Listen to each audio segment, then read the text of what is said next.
아멘. 말씀 보도록 하겠습니다. 출애굽기 6장 2절에서 8절 말씀입니다. 출애굽기 6장 2절에서 8절 말씀 같이 보도록 하겠습니다.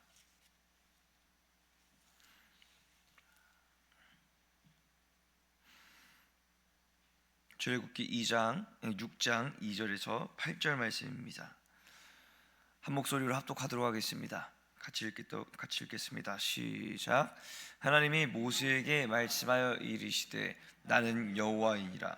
내가 아브라함과 이삭과 야곱에게 전능의 하나님으로 나타났으나 나의 이름을 여호와로는 그들에게 알리지 아니하였고 가나안 땅 곧 그들이 거류하는 땅을 그들에게 주기로 그들과 언약하였더니 이제 애굽 사람이 종으로 삼은 이스라엘 자손의 신음소리를 내가 듣고 나의 언약을 기억하노라.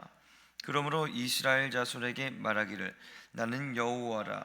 내가 애굽 사람의 무거운 짐 밑에서 너희를 빼내며 그들의 노역에서 너희를 건지며 편팔과 여러 큰 심판들로서 너희를 속량하여 너희를 내 백성으로 삼고 나는 너희의 하나님이 되리니 나는 애굽 사람의 무거운 짐 밑에서 너희를 빼낸 너희의 하나님 여호와인 줄 너희가 알지라.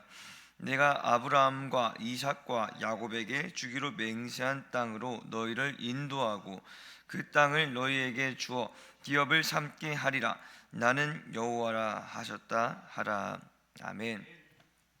자, 오늘은 출애굽기 6장 2절에서 8절 말씀을 통해서 나는 여호와이니라 라는 제목으로 함께 말씀 나누도록 하겠습니다. 자, 오늘 말씀은 하나님께서 모세를 부르시며 모세를 통해 하나님의 역사를 선포하고 있는 것을 우리가 볼 수가 있습니다. 하나님께서 모세의 하나님 그리고 이스라엘의 하나님 되심을 드러내시며 이스라엘에게는 기적의 역사를 애굽에게는 심판의 역사를 내리실 것을 모세에게 말씀하고 있으십니다. 그러나 이 말씀을 하시는 것을 봤을 때 사실 이 시기상으로 보자면 좋은 시기는 아니었습니다. 오히려 지금 말씀하시는 이 하나님의 역사는 모세의 입장에서 봤을 때 너무 안 좋은 시기라고 말해도 과언이 아니었죠. 출애굽기 5장의 내용을 보면 모세와 아론이 바로 앞에 서는 것을 볼 수가 있습니다.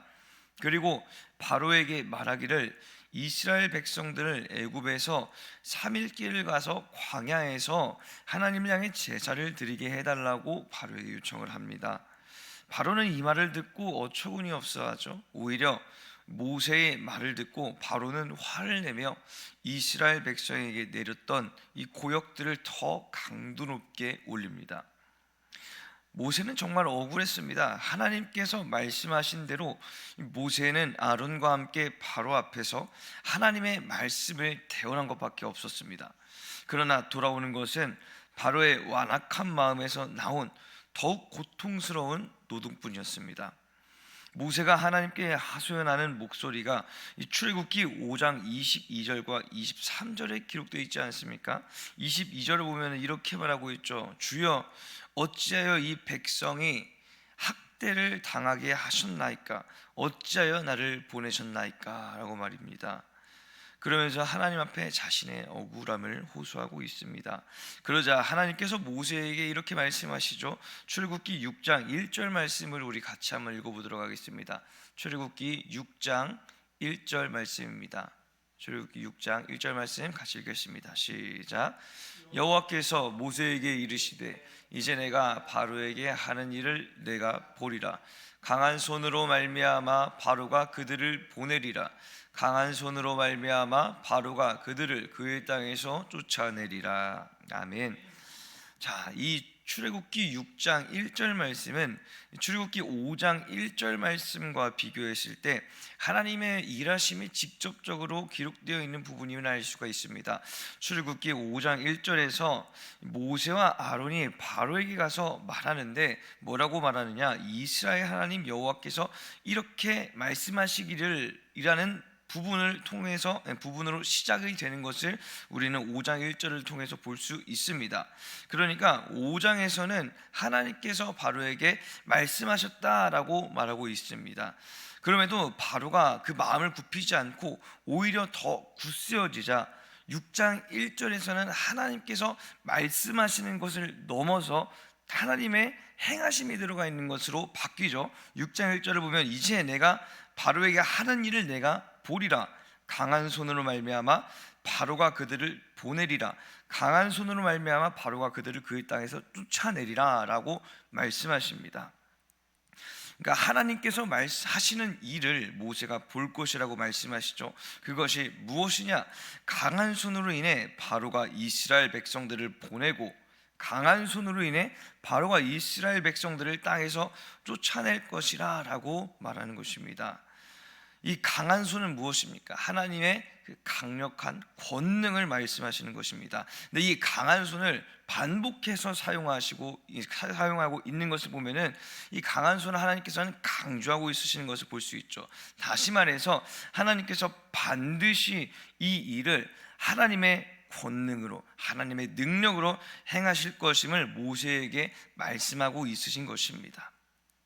하나님께서 모세에게 이와 같이 말씀하시는 이유가 무엇인지 이 2절과 3절 통해서 우리는 알 수가 있습니다. 한번 말씀을 보도록 할까요? 오늘 본문 2절과 3절 말씀입니다. 시작.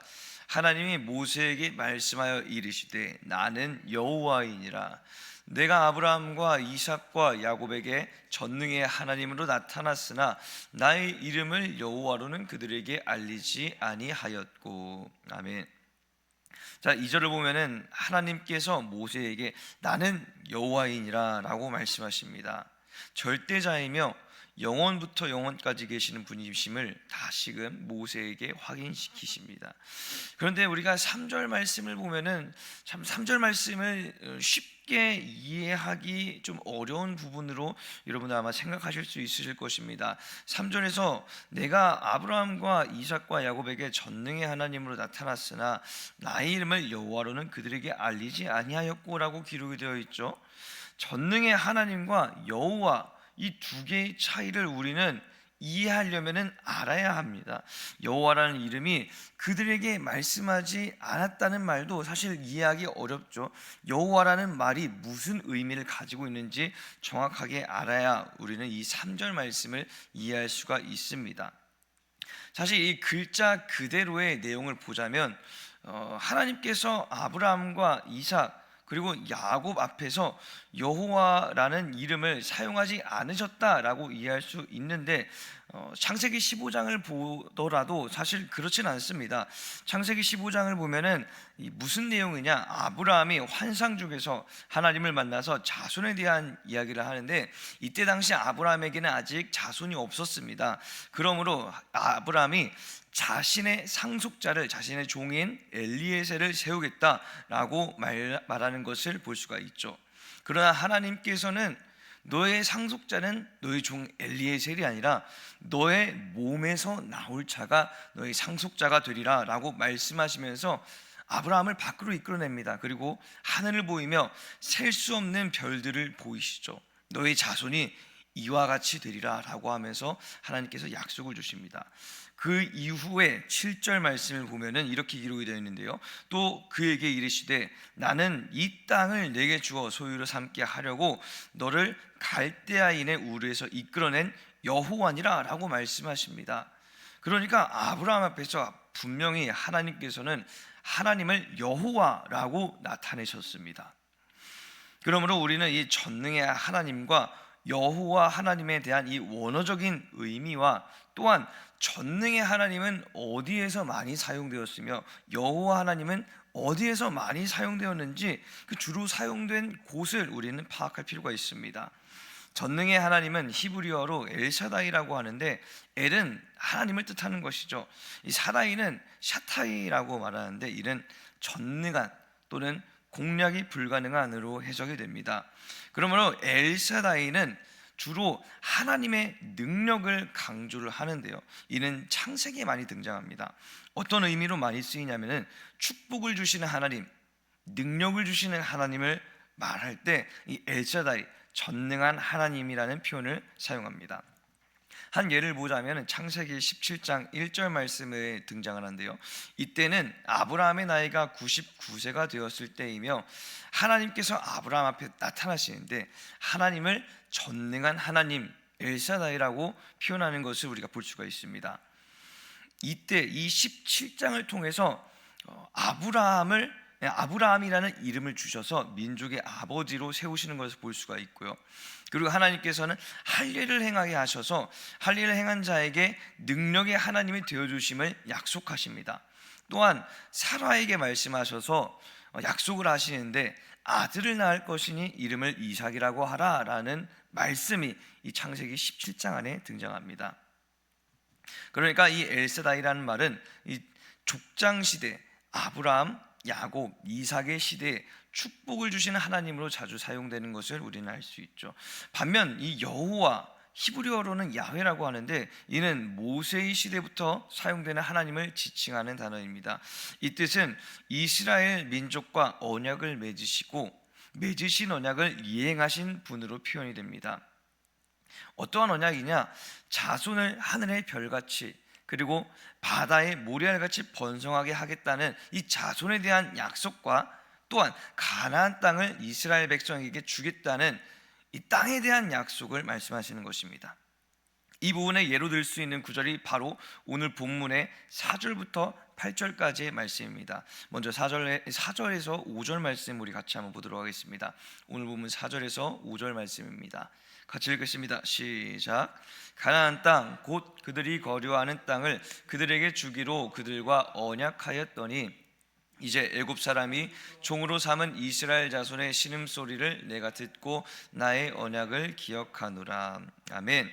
자, 4절 말씀을 보면은 가나안 땅을 그들에게 주기로 그들과 언약했다라고 기록이 되어 있습니다. 하나님께서는 언약을 세우셨습니다. 그리고 언약을 기억하셨습니다.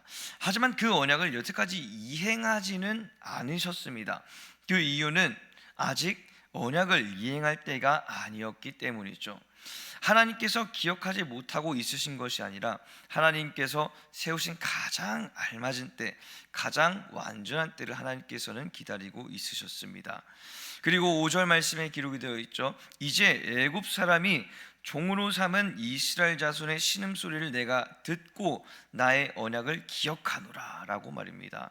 여기서 기억하노라는 이 말은 말씀을 잊었던 것을 떠올렸다는 뜻이 아니라 언약을 따라 이제는 때가 되었으므로 이행할 때가 되었다라고 말씀하고 있으신 것입니다. 1절에서 말씀하신 것과 동일하죠. 하나님의 강한 손으로 바로에게 역사하사 하나님의 계획을 이루실 것을 하나님께서는 말씀하십니다.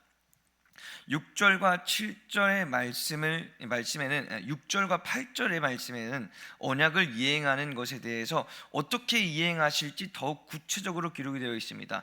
6절부터 이 8절까지 말씀을 보면은 총 7개의 하나님의 행하심이 기록이 되어 있는데요. 먼저 6절부터 보면은 이렇게 기록이 되어 있습니다. 내가 애굽 사람의 무거운 짐 밑에서 너희를 빼낼 것이다. 그리고 그들의 노역에서 너희를 건질 것이다. 편팔과 여러 큰 심판들로서 너희를 속량할 것이다. 7절 말씀을 보면 이렇게 기록이 되어 있습니다. 너희를 내 백성으로 삼고 나는 너희의 하나님이 될 것이다. 그리고 나는 너희의 하나님인 줄을 너희가 알 것이다. 그 다음에 8절 말씀입니다. 내가 아브라함과 이삭과 야곱에게 주기로 맹세한 땅으로 너희를 인도할 것이다. 그리고 마지막으로 그 땅을 너희에게 주어 기업으로 삼게 하실 것이다 라고 말입니다. 자, 이 내용을 정리하면 이렇게 됩니다. 하나님께서 이스라엘을 구원할 것이다. 그리고 하나님께서 이스라엘을 하나님의 백성 삼으실 것이다. 마지막으로 하나님께서 이스라엘에게 약속의 땅을 주실 것이다. 그리고 8절의 마지막을 어떻게 끝내느냐? 나는 여호와라 라고 마무리하고 있습니다. 이와 같은 일들을 행하실 분이 바로 여호와 하나님이심을 다시 한 번 더 언급하고 있으신 것이죠. 오늘 여호와 하나님의 사역을 신약에서 감당하시는 분이 있으시죠? 바로 예수 그리스도입니다. 예수님도 이 십자가를 통해서 온 인류를 죄에서 구원하시고 죄인에서 의인으로 삼아주시며 하나님의 자녀가 될 수 있는 길을 열어주셨습니다. 그리고 예수 그리스도를 통해서 하나님 나라인 천국을 약속하셨습니다. 예수님께서 지신 이 십자가 사건은 단순한 이 시점에서 발생한 역사적인 사건이 아니라 오늘을 살고 있는 지금 예배를 드리고 있는 우리 모두에게까지 이어지는 신앙이 됩니다.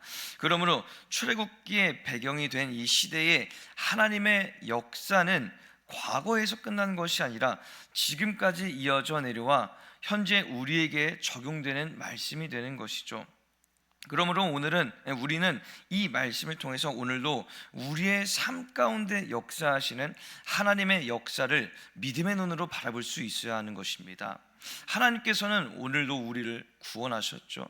우리를 하나님의 백성 삼으시며 하나님의 자녀 삼으셨습니다. 하나님의 자녀된 자에게는 하나님의 나라를 허락하십니다. 이 믿음을 가지고 우리는 주어진 삶을 살아야 하는 것이죠. 구원하시고 자녀 삼아 주셨으니 우리는 자녀답게 살아가야 되는 것입니다. 여러분, 때로는 모세와 같이 억울한 때도 있습니다. 하나님의 말씀을 이행함에 있어서 두려움이 들 때도 있고 때로는 힘들고 지쳐 쓰러질 때도 있습니다. 그러나 하나님은 여호와시요, 즉 그 상황에서도 하나님의 뜻으로 하나님의 언약을 이행하시는 분이십니다. 그렇다면 우리 또한 그 상황에서 여호와 하나님을 믿음으로 우리는 우리의 일상을 우리의 육체적인 시각으로 보는 것이 아니라 달라진 시각으로 접근해야 될 필요가 있지 않겠습니까? 하나님의 기쁨이 되기 위해서 우리는 노력해야 되고요, 하나님의 성품을 닮아가기 위해서 애써야 되고, 하나님의 뜻에 순종하기 위해서 우리는 날마다 주님 앞에 엎드려야 합니다. 영적인 어린아이의 수준을 넘어서 우리를 통해 하나님의 뜻이 성취되도록 우리는 날마다 우리의 믿음과 우리 신앙을 성장시켜야 하는 것이죠. 그래서 하나님 나라와 그 뜻을 위해서 날마다 기도하고 날마다 기대하면서 하나님의 뜻을 감당할 수 있도록 우리는 우리 자신을 성장시킬 필요가 있습니다. 그러므로 하나님께서 우리에게 말씀하셨을 때 그 말씀이 우리에게 두려움으로 또는 억울함으로 또는 힘듦으로 다가오려고 할 때 그 모든 것들을 하나님의 기쁨 되기 위하여서 노력하고 하나님의 기쁨으로 즐거움으로 살아가기 위해서 우리 마음을 다잡을 필요가 있습니다.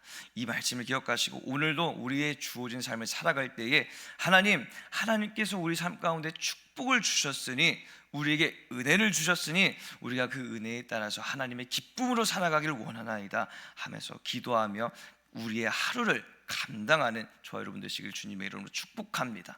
우리 같이 기도하도록 하겠습니다. 공동기도문 같이 선포하도록 하겠습니다. 같이 읽겠습니다. 시작. 은혜가 풍성하신 하나님의 무한하신 사랑 안에 거하게 하심에 감사합니다. 하나님께서 구원하시고 백성 삼으시고 약속의 땅으로 인도하신 하나님의 일하심이 예수 그리스도를 통해 오늘 우리에게도 동일하게 역사하심에 감사합니다. 하나님의 백성으로서 자녀된 자로서 우리의 믿음이 계속해서 성장하길 원합니다. 우리를 통해서 하나님의 뜻이 이루어지게 하시고 하나님 나라의 상속자로서 그에 걸맞는 삶을 살아가게 하여 주시옵소서. 존귀하신 예수 그리스도의 이름으로 기도드렸습니다. 아멘.